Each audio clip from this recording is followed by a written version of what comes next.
Welcome, welcome, welcome. Welcome back to CMC Gaming. I'm very excited to bring you guys this new tech that I discovered. I've been struggling with survivability on almost every character I make.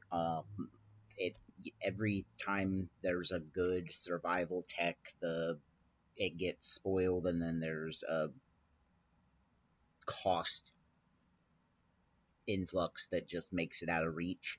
Typically, I've been messing around a lot with new characters, new ideas constantly, and just trying to solve survivability. And I think I found a really unique and very budget friendly way to solve survivability.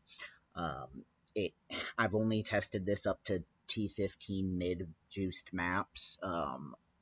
You'll probably have to spend a little bit more currency to make it work, but I think it will work on pretty much any character. And I bought all the stuff for it twice for two characters with all less than one divine. I changed one divine into chaos, half into chaos and half into exalt, and bought everything for it for less than one divine for two characters.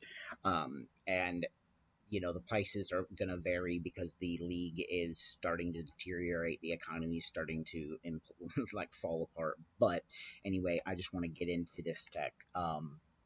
So it starts with pragmatism. You can get really cheap versions of this with various different um, corruptions or none. Just a standard one.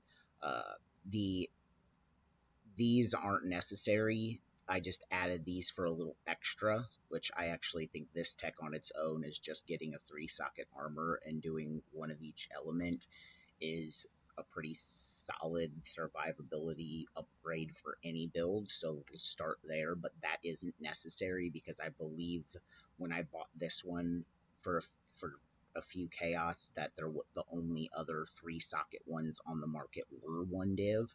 So if you're trying to go ultra budget, you may just skip this part and just do armor and evasion. Um, I literally had all of my stuff off to and I just have ring attributes to be able to wield the stuff. This is not necessary. I'm only using this because I want to show this in the hideout because I'm a hideout warrior rather than going into a map. This isn't my normal weapon. I just need it to leap slam. Um, so pragmatism, if you don't know, makes it to where charms use no charges. Um, Normally, when you use a charm, you can't reactivate it until its duration is expired. So, the problem with having charms that are cool like this that recover a bunch of life and or give you a bunch of guard or give you a bunch of mana if you're a mind over matter build, whichever layer of defense that you would prefer. I've got 332, 323, and 305 on these for life because guard, if you don't get hit, can go away, and whereas life is just there, but it's also preemptive. So there's arguments. I haven't decided whether life is better than the guard versions, but I bought guard versions too, and those go a little higher. I think they go higher. I can't. The ones that I have are around the same, but it felt like this was a better survivability. So the tech here is normally these two things together, if you're not, I'll get into this, these two things together are a no-bo. They do not function together. The main point of this belt is typically to use the cast on charm use. Well, it doesn't tell you right off, but if you hover over this, you gain energy, 2 energy per charge used, and this makes no charges get used. So the grant cast on charm use is deactivated by this. So this is why I don't feel like anybody's explored this tech, is because these are kind of a no-bo together. And this isn't completely necessary. You can just do it with this for the first, half of your map progression definitely from level 52. I don't actually know what the lowest level for this is, but this one says 52. Definitely from there. But because this is a lot higher level, I actually have a lower level version of this. I know that exists, but this one's a higher. But anyway, the main thing you're trying to get on this belt is the reduced charm effect duration, because you want your charms to not last longer. You're wanting them to go shorter so that you can proc them quicker, and so you can get these life or guard or mana quicker. And that's, you're getting some stats off of this. You're getting some mana off of this. One of the cool things about this belt is this top line, you can get these cheap because this top line can say one charm slot, and it doesn't matter because this belt always has +2 charm slot as a unique roll. So you always get 3 charges. It says I have 2, I have 3 because it gets +2. And then when GGG finally patches it to where we can have 6 charms, you're going to already have this on your Eternal character with, 6 charms, and that's going to be cool. But anyway, that's not the point. So these two things together allow you to proc these more often. But you're saying, wait, Frizz, you're relying on this is only a defensive layer for various types of elemental damage. But that's where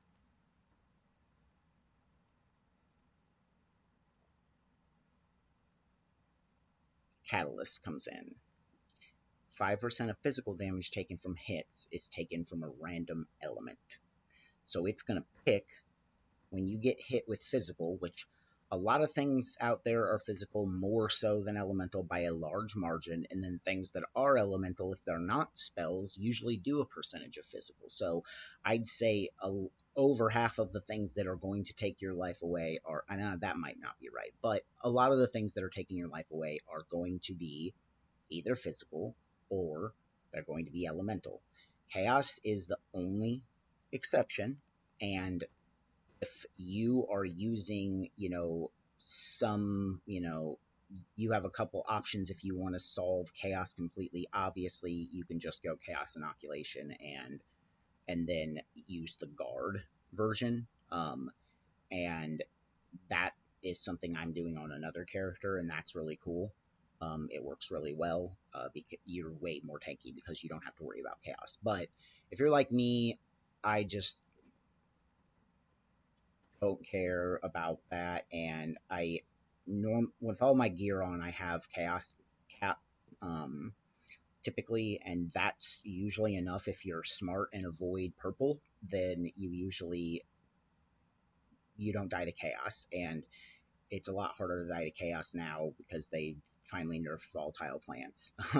So you are only dealing with physical and elemental. So it doesn't matter what's attacking you, for the most part, it's going to proc these, and they can proc every 2 seconds. And pro tip, since this is an inverse, since it's reduced effect, the game rounds on in your favor, and actually 49% rounds to 50% because it's a negative.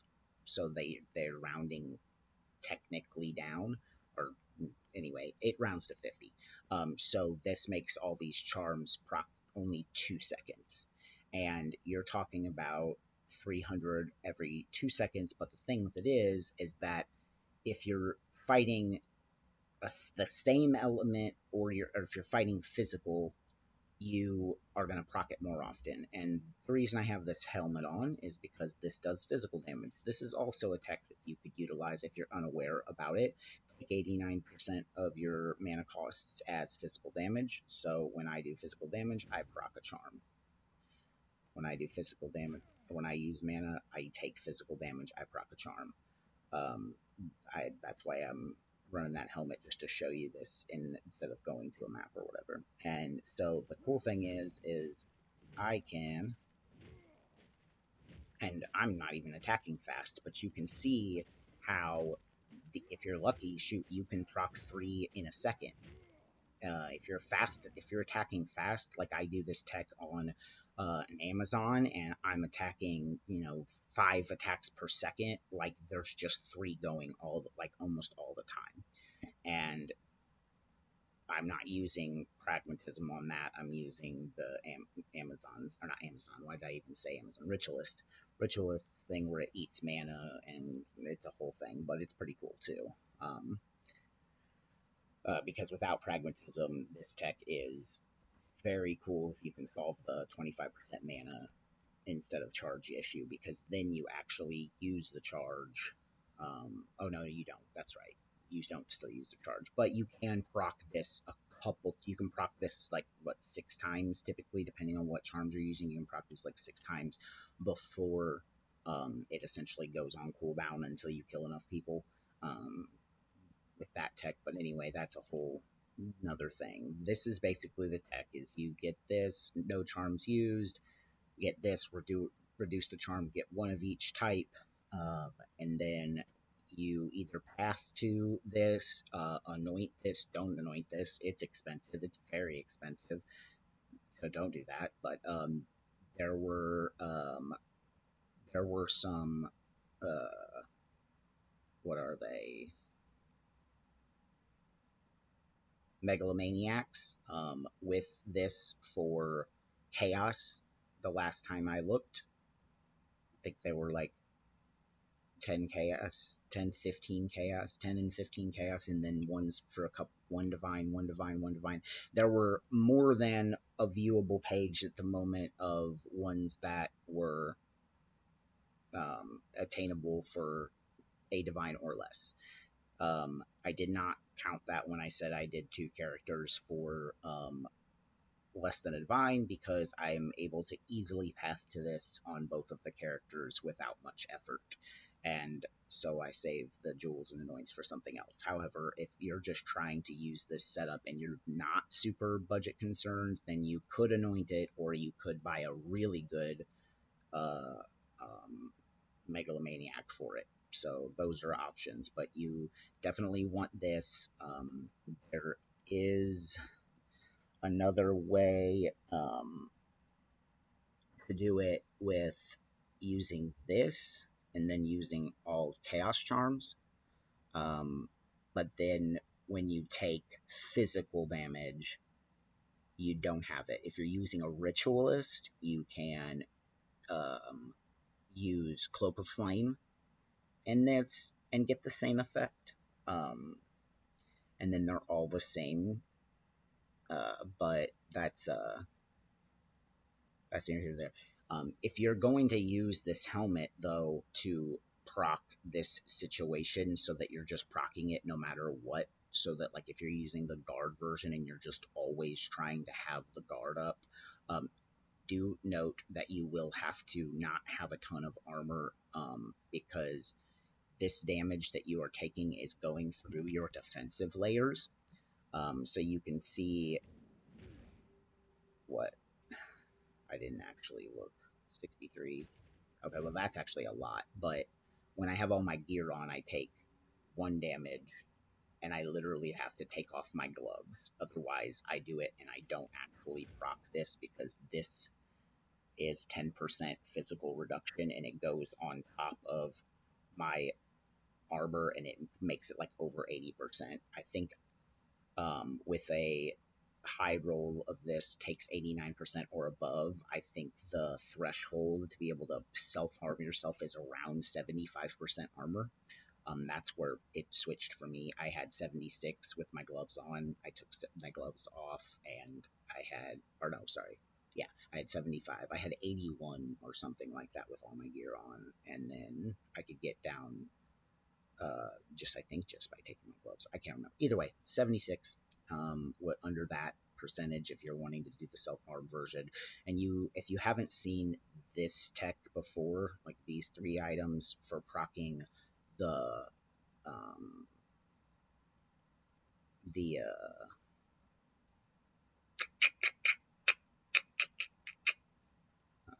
where are you? I guess I could just type in charm. These kinds of charms. get power charges. Like, you can, I don't know if you know this tech, but I'm going to throw it in here in case you don't. You can get power charges with this tech, but it is a 1 in 3 chance, whereas this is, it doesn't matter which one it's picking. It does it, you can hypothetically,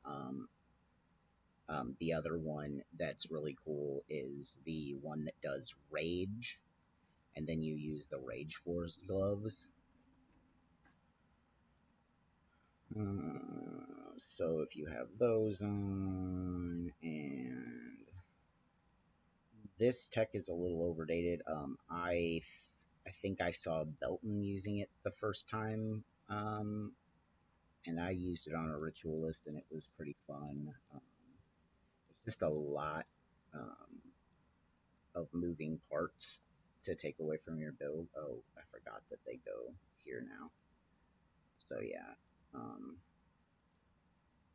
So the cool thing here is you just get random charges, so you can technically get all of the charges. Of course, I'm going to get super unlucky and never get a power charge. Why not? The way easier way to do this would be to use a ritualist and use Cloak of Flame, and then you can just use 3 of these, and you will proc them always, and you will always have all of your charges. But this is a kind of a cool tech if you're just trying to use, all 3 types of charges very sparingly.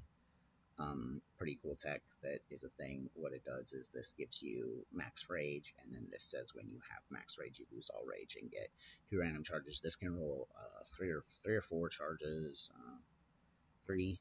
And I can't remember if that can be corrupted to 4, but I don't think so. It might be able to. But anyway, you get the drift of it.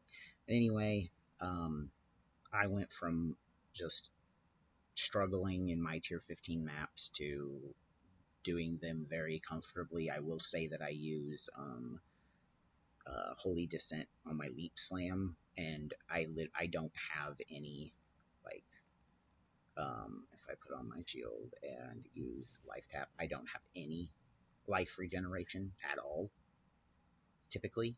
But between Holy Descent and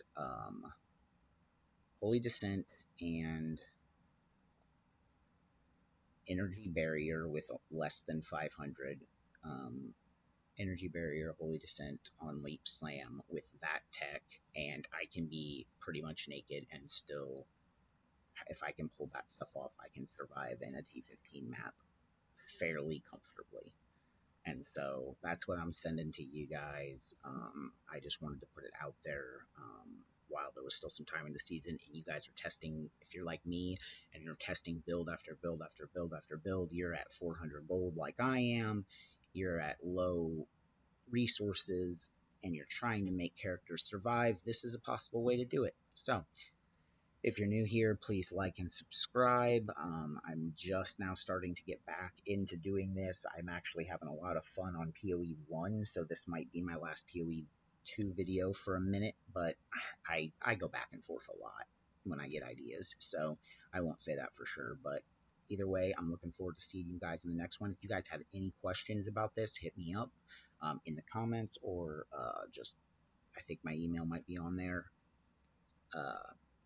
If not, you can click on my website. That's chrismckennacreative.com, and it's got an email on there, and you can contact me, talk to me about it. I'm a real person. I'll have got a lot going on, but I'll hit you up as soon as I can, and we can chat about it if you want. Otherwise, I hope this helps somebody, and I will catch you all in the next one.